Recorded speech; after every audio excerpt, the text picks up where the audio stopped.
In the unforgiving Wild West, a lonely cowboy took 3 arrows to save a 30-year-old Apache woman, only to wake up and hear her asked to be his wife. But that wasn't the beginning of their story, and it sure as hell wasn't the end. If you love powerful stories of sacrifice and redemption, you're in the right place. Tell me where you're watching from in the comments, and let's get into it. The sun was a hammer and the land was an anvil. A man named Jedediah rode between them, feeling every bit like the beaten iron. His hat was pulled low, casting a shadow over a face that had seen too many suns and far too much trouble. Every scar on his skin was a chapter in a book he never read aloud. Every line etched around his eyes was a ghost he couldn't outrun. He used to have a home, a wife named Mary, a life that felt like a warm fire on a cold night. But the West had a way of blowing out candles, and now all Jedediah had was the cold. He drifted from town to town, his revolver his only constant companion, his heart a hollowed-out canyon where memories echoed like lonely war cries. He wasn't looking for trouble, but in that part of the country, trouble was always looking for you. That evening, it found him. A band of raiders, faces smeared with grime and greed, crested a nearby bluff. Their whoops cut through the quiet air, hungry and sharp. Beside Jedediah, the Apache woman tensed. Her name was Nita, and she was his prisoner, his responsibility, his burden.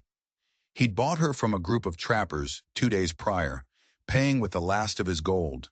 Not because he wanted a captive, but because the look in their eyes was far crueler than any rope or chain.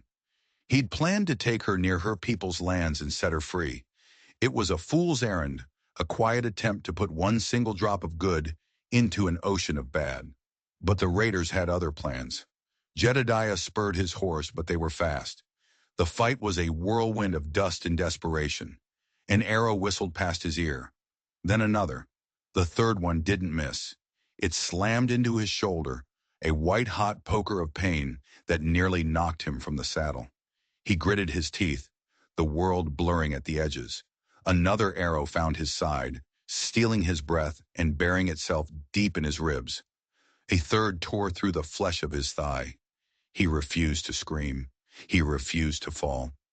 Nita gasped, her eyes wide with a terror that wasn't for herself, but for him. The raiders circled, their laughter like the cackle of coyotes moving in for the kill. They saw a dying man, but they didn't see the fire still burning inside him. Blood soaked his shirt, warm and sticky. His body screamed, swayed, threatened to give out. But his hand, the one that had drawn his Colt 1,000 times, was rock steady. With a speed born of pure survival, he drew. The first shot was a crack of thunder. One raider tumbled from his horse, a look of surprise frozen on his face. The second shot followed the first. Another man fell. The raiders' laughter died in their throats. They'd expected a wounded lamb. They got a cornered grizzly. Dust and gun smoke choked the air. Nita crouched low, a silent prayer on her lips. Jedediah twisted to fire again, and the arrow in his shoulder ground against bone. Agony shot through him, a bolt of lightning that threatened to split him in two. Still he fought. His bullets found their marks.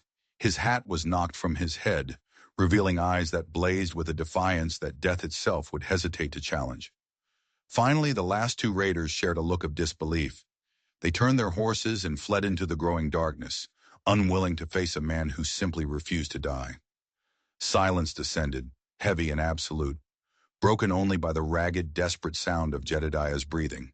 He'd won, but as the darkness swirled in, pulling him down, victory felt exactly like defeat. He slid from his saddle, his knees buckling. The grit of the earth was cool against his fevered skin. With the last ounce of his strength, he crawled toward the small campfire they'd made earlier.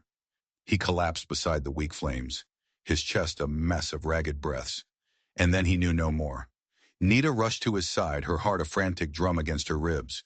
She had seen him as an enemy, another white man in a world full of them, a captor taking her further from her home. But in those few minutes of bloody chaos, everything had changed. He hadn't fought for himself. He had placed his body between her and the arrows. He had bled for her. He was no longer a captor. He was a protector. Her hands trembled as she reached for the broken shaft of the arrow in his side. Tears streamed down her face, but her jaw was set. She would not let this man die. Whispering prayers to the spirits of her ancestors, she snapped the shaft and with a steady pull that ignored his groan of agony, drew the arrowhead from his flesh. Blood gushed, hot and dark against her palms. She pressed a piece of cloth to the wound, her mind racing, calling upon every bit of healing knowledge her grandmother had taught her. One by one, she removed the arrows. Her tears fell on his chest, mingling with his blood. This was a debt that could only be paid in one way. She would save his life, or she would die beside him. As she worked, her fingers brushed against a small leather pouch tucked inside his shirt. It was tied tight. Curious, she loosened the knot. Inside wasn't money or a trinket. It was a lock of blonde hair, tied with a faded blue ribbon, and beneath it, a tiny carved wooden bird, worn smooth with time. She looked from the mementos to the man's unconscious face, and a sudden, chilling thought struck her. He wasn't just a wanderer. He was a man running from something. And whatever it was far more dangerous than a few backwater raiders. She had just bound her fate to a man who was already haunted, and she had a terrible feeling the ghosts of his past were about to become her future. The night was long and filled with whispers. The wind howled through the canyons like a hungry wolf, and Jedediah thrashed in the grip of a violent fever. His dreams were a hellscape of fire and smoke, of screams he couldn't place. He mumbled a name over and over. Mary! Nita held him down, her small frame surprisingly strong. She bathed his face with a cool cloth, murmuring soothing words in her native tongue, words he couldn't understand, but a part of his soul seemed to respond to. She brewed a poultice of herbs she found by moonlight, yarrow to fight the fever, sage to cleanse the wounds. She stitched his torn skin using a needle fashioned from bone and thread pulled from her own dress. Her hands never stopped. Her watch never wavered. As dawn threatened to break, painting the eastern sky in bruised shades of purple and orange, she felt a change. His breathing deepened, becoming less ragged. The fire under his skin began to cool.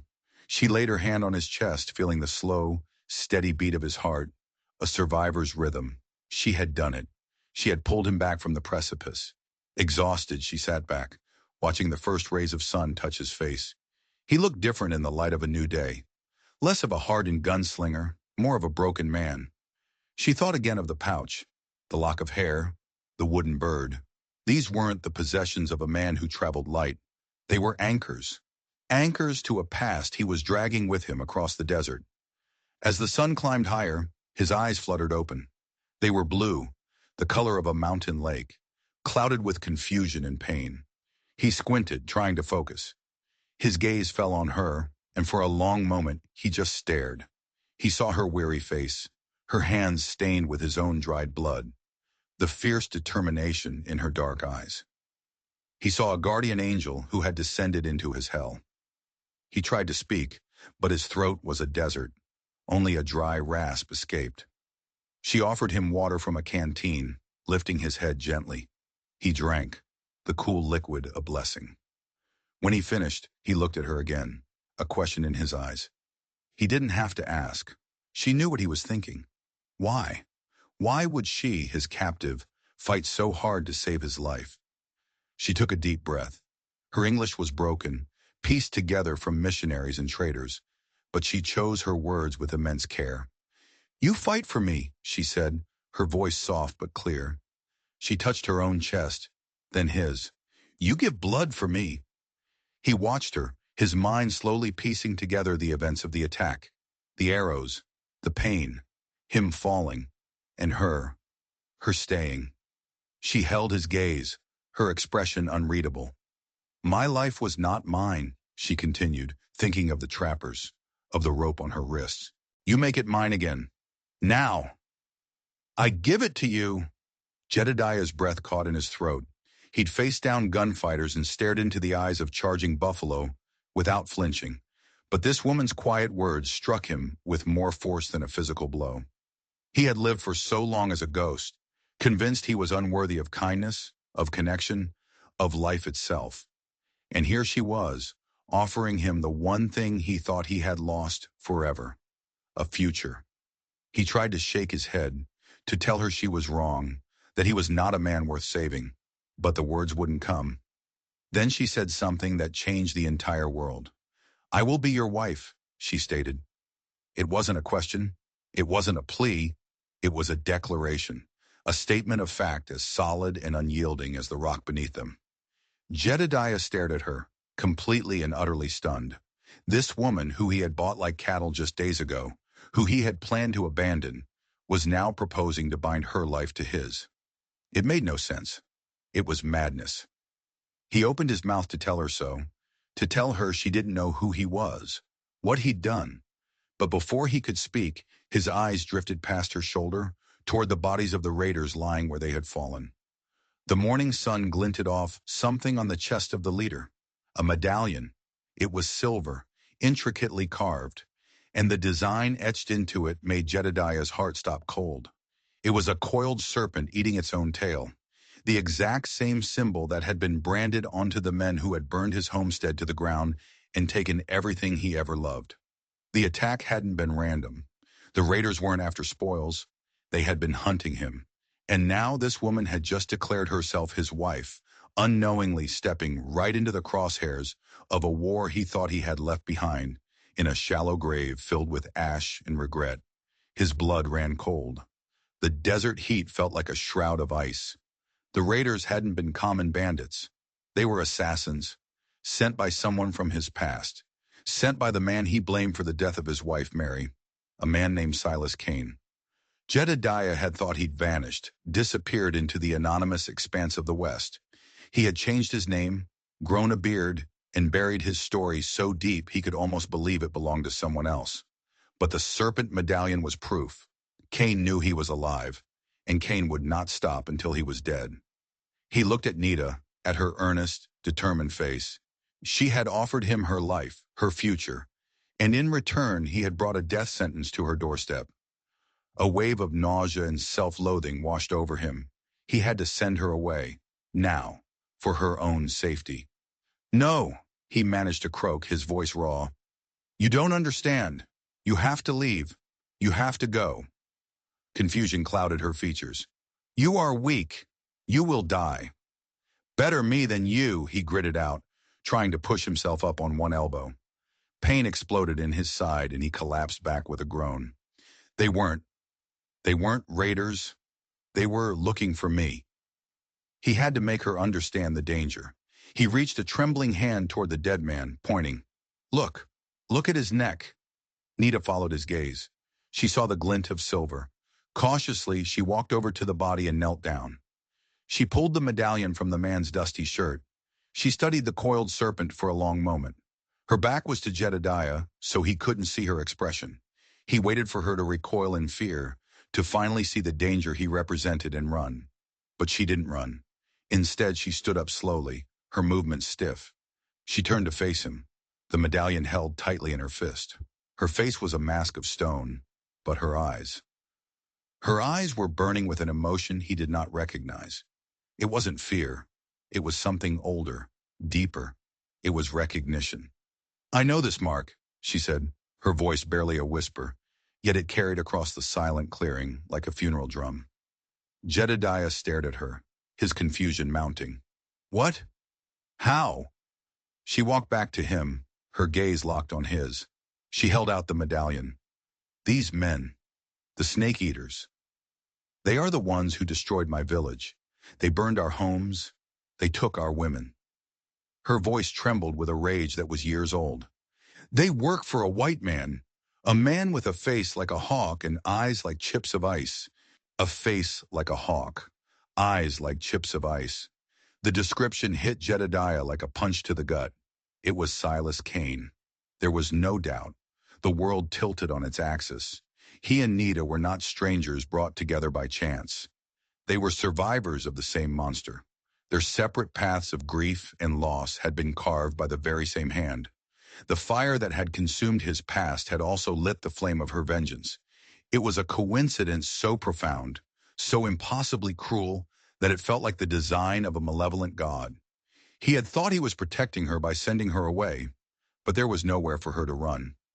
Kane's shadow stretched over both of them. She knelt beside him again, her eyes boring into his. Her earlier proposal now seemed like a prophecy. "You say no," she said, her voice gaining strength. "I say yes. We are not husband and wife. Not yet. We are allies. Our enemy is the same. Your fight is now my fight." She wasn't offering him a home anymore. She was offering him a war. Jedediah looked at her, truly looked at her. He saw the grief in her eyes, a mirror of his own. But he also saw a strength that shamed him. He had spent years running, hiding in a bottle, drowning in self-pity.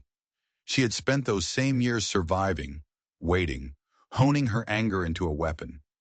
For the first time since Mary's death, a flicker of something other than despair ignited in his chest.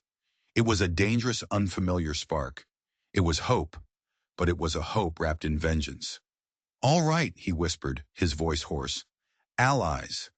He knew, with a certainty that chilled him to the bone, that this pact would lead them both into the heart of a darkness from which they might never return. But for the first time in a long time, he wouldn't be walking into it alone. The path to Silas Kane was no longer his private road to hell. It was a trail they would have to blaze together, and it would be paved with blood. The days that followed were a fragile truce with death. Nita's knowledge of the land was their salvation. She found clean water where Jedediah saw only cracked earth. She made snares that caught rabbits for their meager meals. She changed his bandages, her touch gentle but efficient, her silence more comforting than any words could be. They spoke little of Cain. His name was a ghost that sat between them at the campfire, a shared darkness that needed no discussion. Instead, they spoke of practical things. Survival. As Jedediah's strength slowly returned, a new dynamic formed between them. He was the gunman, the tactician. She was the tracker, the healer, the eyes and ears of their two-person army. One evening, as she was grinding herbs with a stone, he finally asked the question that had been haunting him.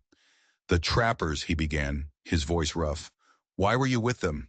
How did they catch you?" Nita didn't look up from her work. "They did not catch me," she said quietly. Jedediah frowned. "What do you mean?" She paused, setting the stone down. She finally met his eyes, and the story she told turned his understanding of her on its head. She hadn't been a random victim. After the snake eaters destroyed her village, she and a handful of other survivors had scattered. But Nita hadn't fled. She had hunted. For years she had been tracking the raiders, learning their movements, their habits, looking for a way to strike back. The trappers had been a calculated risk. She knew they frequented areas where the snake eaters operated. She had allowed herself to be captured, hoping they would lead her to a larger group, or better yet, sell her to them. It was a suicidal plan, born of pure desperation. "You were using them as bait," Jedediah breathed, a new level of respect dawning in his eyes. "I am a hunter," she replied simply, "and the snake is my prey." The revelation was staggering. He had seen her as a victim to be saved. He had pitied her, but she was no damsel. She was a warrior, every bit as dangerous as he was, just with different weapons. His were iron and lead. Hers were patience and cunning. The next day, as he was cleaning his revolver, she approached him. "Teach me," she said. "Teach you what?" "This," she said, pointing at the gun. "Your way of fighting. My ways are quiet. But against the snake, we must also be loud." He hesitated. A gun in the hand of someone driven by pure vengeance was a dangerous thing. He knew that from personal experience. But looking into her determined eyes, he saw that she would find a way to fight with or without his help. It was better she do it with skill than with raw fury alone. So he taught her. He showed her how to stand, how to aim, how to control her breathing, how to make the heavy Colt an extension of her will. Her hands were steady, her eyes sharp. She was a natural. The sound of her first shots echoed through the canyon, a declaration that their alliance was now armed and ready. As they trained, they grew closer. The silence between them became comfortable. They shared stories of their pasts, not the painful ends but the happy beginnings. He told her about the farm he and Mary had built with their own hands, about the way she used to sing while she planted corn. Nita told him about her younger brother, how he could mimic any bird call, and how her father had taught her to read the stories written in the stars. They were two people rebuilding their humanity from the wreckage of their lives. One afternoon, they decided to search the bodies of the raiders more thoroughly before moving on. They needed supplies, ammunition, anything of use. Jedediah went through the pockets of one man, while Nita searched another. "There is something here," Nita called out. Jedediah walked over. She was holding a folded, yellowed piece of paper. It looked like a map. It was crudely drawn, showing canyons, a river, and a cluster of mountains. But one spot was marked with a serpent symbol, the same as the medallion. Next to it was a single word: solitude. Solitude, Jedediah whispered, the name sending a shiver down his spine. It was a ghost town, an old mining settlement that had gone bust decades ago. A place where men went to disappear. A perfect place for a man like Silas Kane to build a nest of vipers. It was their destination, their target. But as Jedediah took the map from her, he noticed something else. On the back, almost faded to illegibility, was a list of names. There were a half dozen of them, all crossed out. Except for one. At the very bottom of the list, unmarred by ink, was his own name. Not his current one, but his old one. The one he had buried with his wife, Jedediah Hayes. But that wasn't the twist. The twist was the name directly above his, the last one to be crossed out, a name Nita recognized instantly. It was the name of the white trader her father had been negotiating with just before the Snake Eaters attacked their village. A man she had trusted. A man who had brought gifts and spoken of peace. A man who had clearly betrayed them. Their enemy wasn't just a faceless monster named Cain. He had allies, infiltrators. And the map they held wasn't just a path to a ghost town. It was a hit list. And Nita realized with a sickening lurch that the destruction of her people hadn't been a random act of violence. It had been a targeted assassination. And her father was just one name on a list that ended with the man standing right beside her. The journey to solitude was a descent into a tense, simmering silence. The discovery of the hit list had changed the air between them. Before, they were two survivors united against a common foe. Now they were two pieces in a puzzle neither of them understood. Why was a white farmer from Kansas on the same kill list as an Apache chief? What connected them? The question hung between them, unanswered and heavy. They traveled by night, using the stars Nita knew so well to guide them. The desert was less forgiving in the dark, but it offered cover. During the day they hid, resting in the scant shade of rock outcroppings. In these quiet moments, Jedediah found himself watching her. He watched the efficient way she moved, the way her eyes constantly scanned the horizon. She was a creature of this land, and he was an intruder. One afternoon, while he was cleaning their weapons and she was mending a tear in his shirt, he decided he couldn't bear the silence any longer.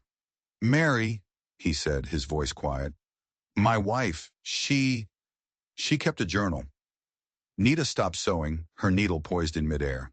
She looked at him, waiting. "After the fire," he continued, his gaze distant, "I found it. Most of it was burned, but some pages were salvageable. She wrote about everything. The farm, the neighbors, her hopes for a child." He swallowed hard.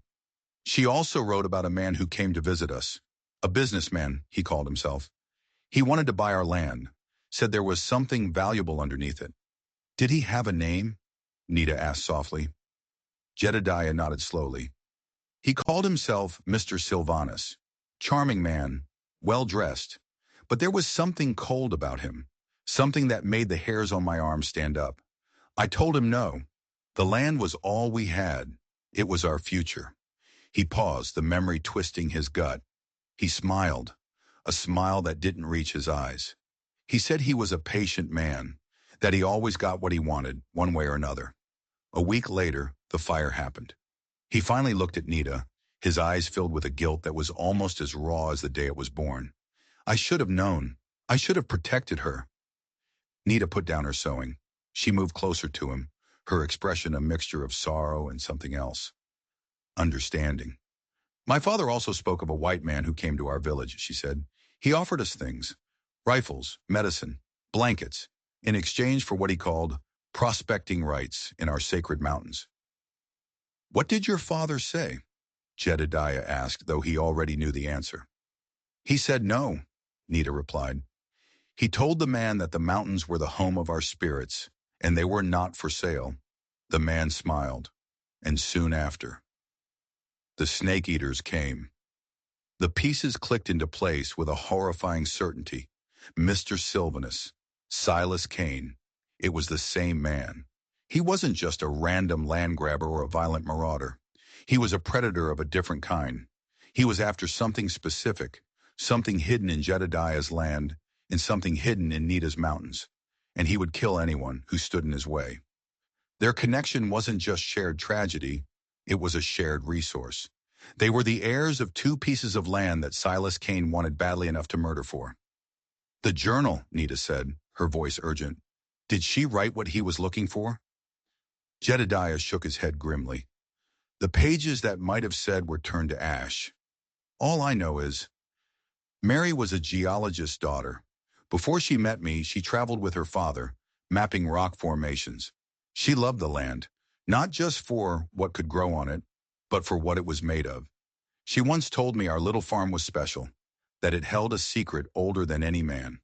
A secret. It all came back to secrets. That night something shifted between them. The shared story, the revealed connection, had broken down another wall. As they lay by the fire, separated by a few feet of cold sand, the space felt charged. Jedediah found himself thinking not of the wife he'd lost, but of the woman who was alive, right there beside him. He thought of her strength, her courage. He was beginning to feel something for her that went beyond alliance, beyond camaraderie. It terrified him. Loving Mary had brought him the greatest joy of his life, but losing her had brought him a pain so vast it had nearly erased him. He couldn't go through that again. He wouldn't survive it. But as he looked at her sleeping profile, lit by the flickering firelight, he knew it was already too late. His hollowed-out heart was starting to beat again. And that was the most dangerous thing of all. As they drew closer to the ghost town of Solitude, the landscape changed. The open desert gave way to jagged canyons and twisted rock formations that looked like grasping claws. The air grew still, heavy with a sense of foreboding. Solitude was well named. It was a place where screams would go unheard. They scouted the town from a high ridge. It was a collection of dilapidated buildings, weathered skeletons baking in the sun. But it wasn't entirely dead. A thin trail of smoke rose from the chimney of what looked like an old saloon. Horses were tied to a hitching post outside. Cain was here, and he wasn't alone. Too many to face head on, Jedediah murmured, his hand resting on the grip of his Colt. We need a plan. We need to know what we're walking into. Nita nodded, her eyes scanning the layout of the town. I can get closer, she said. I move without sound. I can listen. It's too risky, he countered immediately. It is more risky to walk in blind, she shot back, her gaze firm. You taught me the gun. Now trust me to use my own skills. He knew she was right. Her abilities as a scout far surpassed his. Reluctantly, he agreed. They would wait for nightfall. As darkness fell, blanketing the canyons in shadow, Nita prepared to leave. She stripped off any excess gear, her movements fluid and silent. She was about to slip away into the gloom when Jedediah reached out and grabbed her arm. Be careful, he said, his voice low and tight. She looked at his hand on her arm, then up at his face. In the dim light, she could see the raw fear in his eyes. It was a fear for her. In that moment, the last of the pretense between them fell away. This was no longer just an alliance. She reached up and touched the scar on his shoulder, the place where the first arrow had struck him. You gave your blood for me, she whispered. I will not waste the gift. Then she was gone, melting into the shadows like a ghost. The wait was agonizing. Jedediah stayed on the ridge, his rifle trained on the town below, every nerve screaming. Hours crawled by. The moon climbed high in the sky. He imagined 100 terrible things that could have happened to her. Found, captured, killed. The thought of losing her was a physical pain, a sharp echo of the agony he'd felt when he lost Mary.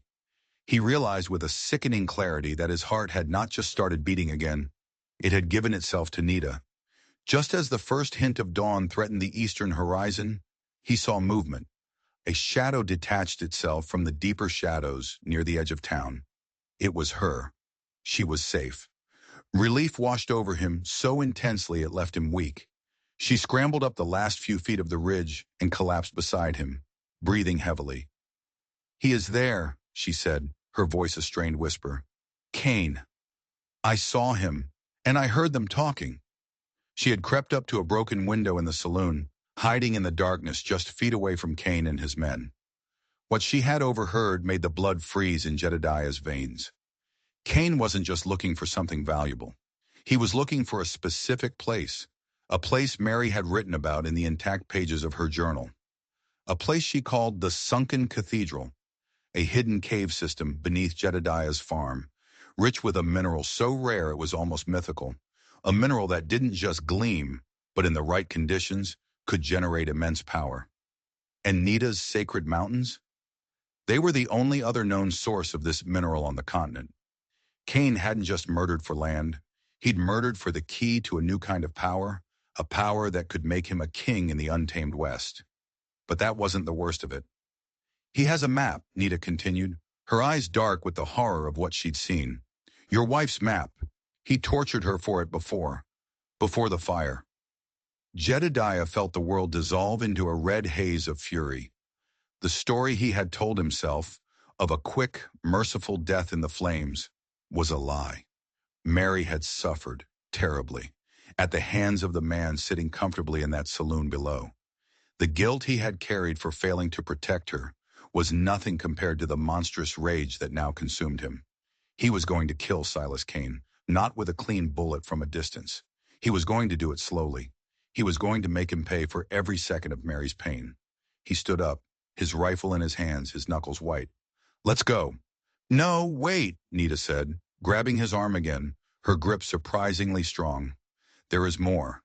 The reason he is still here, in this town. He is waiting for someone, an expert, to help him extract the mineral." "I don't care," Jedediah snarled. "You will," she said, her voice sharp, cutting through his rage. "The expert he is waiting for. They are bringing him from a prison transport. An old man, a geologist."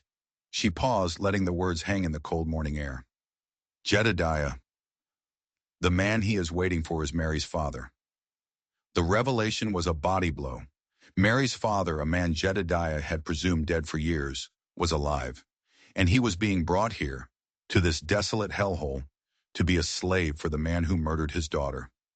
Jedediah's rage, as vast and hot as it was, suddenly had a new focus. This was no longer just about vengeance for the past. It was about rescue. It was about saving the last living piece of Mary's family. His personal mission of revenge had just become something far more complicated. He couldn't just storm the town. If he did, Cain would kill Mary's father without a second thought, either as a casualty or as leverage. He looked at Nita, his mind racing. The fire of his anger was still there, but now it was being banked, controlled, forged into something sharper. A plan. "The prison transport," he said. "When does it arrive?" "At noon," Nita replied. "They spoke of meeting it at the Canyon Pass, east of here, to avoid the main road." His eyes met hers. A silent understanding passed between them. They weren't going to attack Solitude. They were going to intercept the transport. They would free Mary's father, and in doing so, take away Cain's key. It was a long shot, a desperate gamble. They would be outnumbered. But it was the only move they had. It was a race against time. They gathered their meager supplies and set off at a punishing pace, the rising sun at their backs. The Canyon Pass was miles away, across treacherous terrain. Jedediah pushed the pain in his still healing wounds to the back of his mind. All that mattered was getting there first. As they ran, a new fear gnawed at him. What would he say to Mary's father? How could he look the man in the eye and tell him his daughter was gone? How could he confess that he hadn't been there to save her? The thought was almost as terrifying as facing Cain's guns. They reached the pass with less than an hour to spare. It was a narrow gap in the rock, a natural choke point, perfect for an ambush.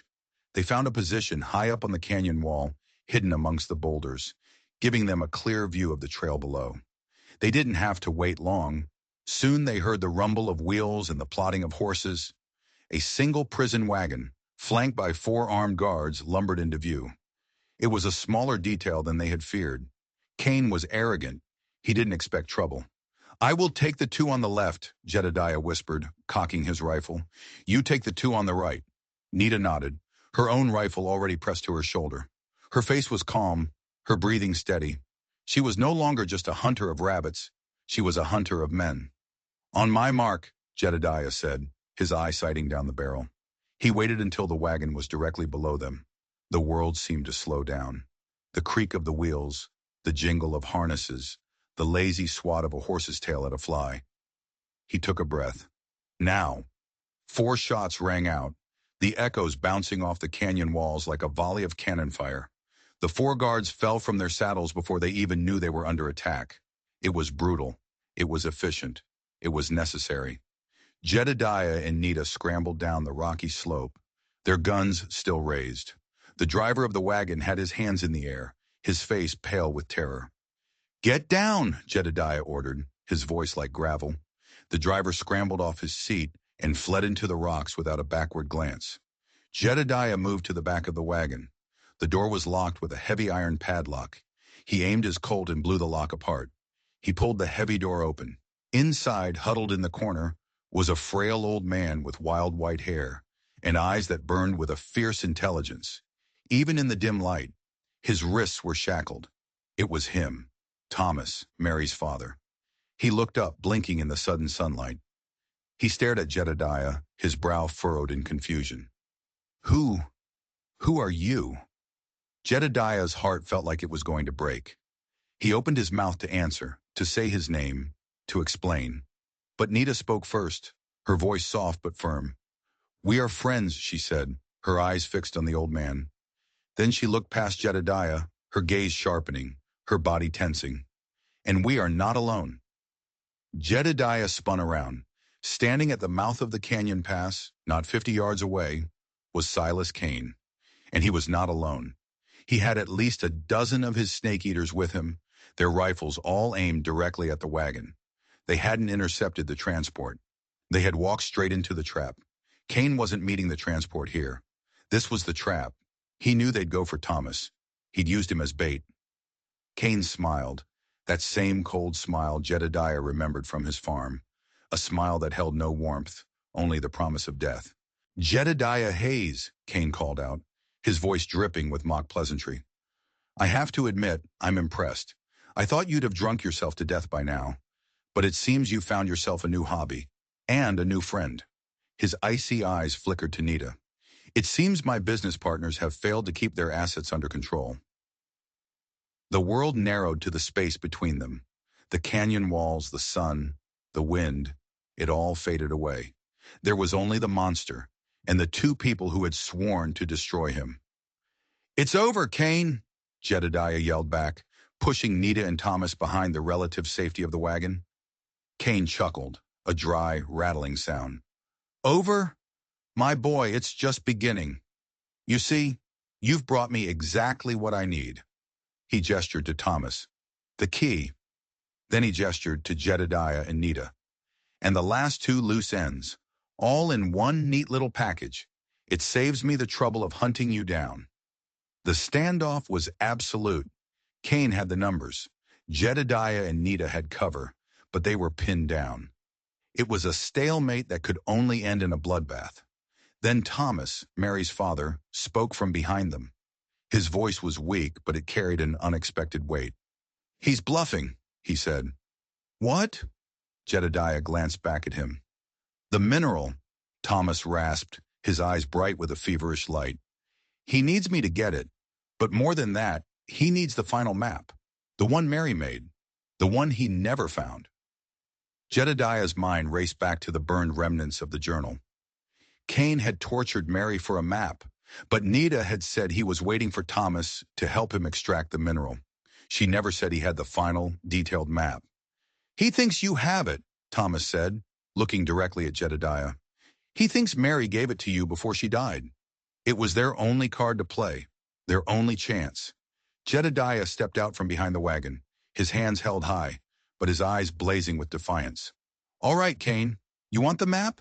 You can have it, but you let the old man and the woman go." Cain's smile widened. He had won. An admirable offer, but I think I'll take all three. Throw out the map, Hayes, and maybe I'll let you watch as I put a bullet in your new girlfriend's head. This was it, the final moment. Jedediah had no map. His bluff had been called. They were going to die here in this dusty canyon. But then Nita did something he never expected. She stepped out from behind the wagon to stand beside him. In her hand, she held a small, rolled-up piece of buckskin. "He does not have the map," she announced, her voice ringing with authority. "I do." Everyone, including Jedediah and Cain, stared at her in stunned silence. "My people have known of the singing stones for generations," she declared, her eyes locked on Cain. "We have been their guardians. The map you seek is not on paper. It is a story, passed down, and it is drawn here." She held up the buckskin. It was a brilliant lie, a desperate, beautiful, suicidal lie. She was creating a diversion, buying them seconds. Seconds that Jedediah knew how to use. As every eye, including Cain's, was fixed on the buckskin in Nita's hand, Jedediah dropped. He drew his Colt in a single, fluid motion, fanning the hammer as he fell. 6 shots. 6 explosions of sound and fury. He wasn't aiming to kill. He was aiming to disrupt. He shot at the rocks above Cain's men, sending a shower of stone chips and dust raining down on them. He shot at their feet, making them dance and scatter. The surprise and chaos were total. In that moment of confusion, Nita was already moving. She grabbed Thomas, pulling the frail man toward a narrow crevice in the canyon wall they had spotted earlier. It was their only escape route. Jedediah rolled behind the wagon, reloading with frantic speed. Bullets splintered the wood around him, kicking up dust. He returned fire, providing cover for Nita and Thomas as they scrambled for the crevice. They made it. They were safe for now. But Jedediah was still pinned down. Cain, recovering from the initial shock, was screaming orders. "Get him! I want him alive!" Jedediah knew he couldn't hold them off forever. He was one man against a dozen. He looked toward the crevice where Nita and Thomas had disappeared. This was his last stand. He had brought this hell upon them, and he would be the one to end it. He would buy them the time they needed to get away. It was a fitting end for a man who had failed to protect his first family. At least he could save the last of them. He took a deep breath, ready to make his final charge. But then from high up on the canyon wall came a sound he never thought he'd hear. A high-pitched, piercing cry. The war cry of an Apache warrior. He looked up, and his heart stopped. Lining the ridge of the canyon, silhouetted against the bright blue sky, were dozens of Apache warriors. They were armed with bows and rifles, and at their lead was a grim-faced man who looked like an older version of Nita. Cain and his men froze, looking up in disbelief. They were no longer the hunters. They were trapped in the bottom of a bowl, surrounded on all sides. Nita emerged from the crevice, a fierce smile on her face. Her desperate bluff with the buckskin hadn't just been a diversion for Jedediah. It had been a signal. She had seen the scouts on the ridge before the fight began. Her people had been tracking her. The map she held up was a signal to them, a sign that she was with an ally, and it was time to attack. The man on the ridge let out another cry, and a storm of arrows rained down on the snake-eaters. The tide had turned in a spectacular, impossible instant. The battle was short and brutal. Caught between Jedediah's relentless fire from the wagon and the Apache assault from above, Cain's men didn't stand a chance. Within minutes, it was over. The canyon was littered with the bodies of the snake-eaters. Only one man was left standing, Silas Cain. He stood alone amidst the carnage, his cold confidence finally shattered, replaced by the wild-eyed look of a cornered animal. Jedediah walked slowly toward him, his Colt steady in his hand. This was the moment he had dreamed of for years. The moment of justice. The moment of vengeance. He raised the pistol, aiming directly between Cain's icy eyes. "You took everything from me," Jedediah said, his voice a low growl. Cain spat on the ground. "She was a fool. They both were. Your wife and that old chief, sitting on a fortune and refusing to see it. This world belongs to men who take what they want." Jedediah's finger tightened on the trigger, but then Nita's hand was on his arm. "No," she said softly. "Not like this." The lead warrior, Nita's father, had come down from the ridge. He stood beside them, his face a mask of grim authority. His crimes were against both our peoples, he said, his voice deep and resonant. His justice will not be a bullet, it is too quick. He will be taken back to our lands. He will face the judgment of the families he destroyed.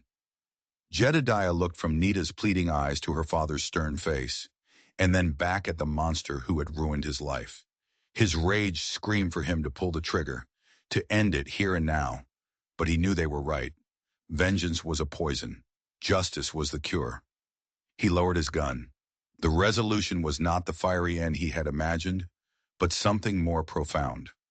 Silas Cain was bound and taken away, his fate to be decided by a council of those he had wronged. Thomas, Mary's father, was freed, and after a tearful, difficult conversation with Jedediah, he chose to go with the Apache. He was a man of the earth, a scientist, and he wished to spend his remaining years studying the singing stones, not as a source of power, but as a wonder of nature, a legacy for his daughter. Weeks later, Jedediah and Nita stood on the hill overlooking his old farmstead. The charred remains of the house were still there, a black scar on the green landscape. But the land itself was healing. Wildflowers were starting to grow amidst the ashes. "What will you do now?" Nita asked, her hand finding his. Jedediah looked at her. He saw his past in the ruins below, but he saw his future in her eyes. He was no longer Jedediah Hayes, the grieving husband, or Jed, the lonely drifter. He was just a man who had been given a second chance. "The word she used," Jedediah said softly, remembering. "Us. You said we would be us." Nita smiled, a smile that seemed to make the whole world bloom. "I did." He squeezed her hand. "I think us should build a new house. Right here." It was a long road ahead, a life of rebuilding, of healing the deep scars they both carried. But for the first time, the future didn't feel like a threat. It felt like a promise. They had faced down their ghosts together and won. They had found not just justice, but redemption.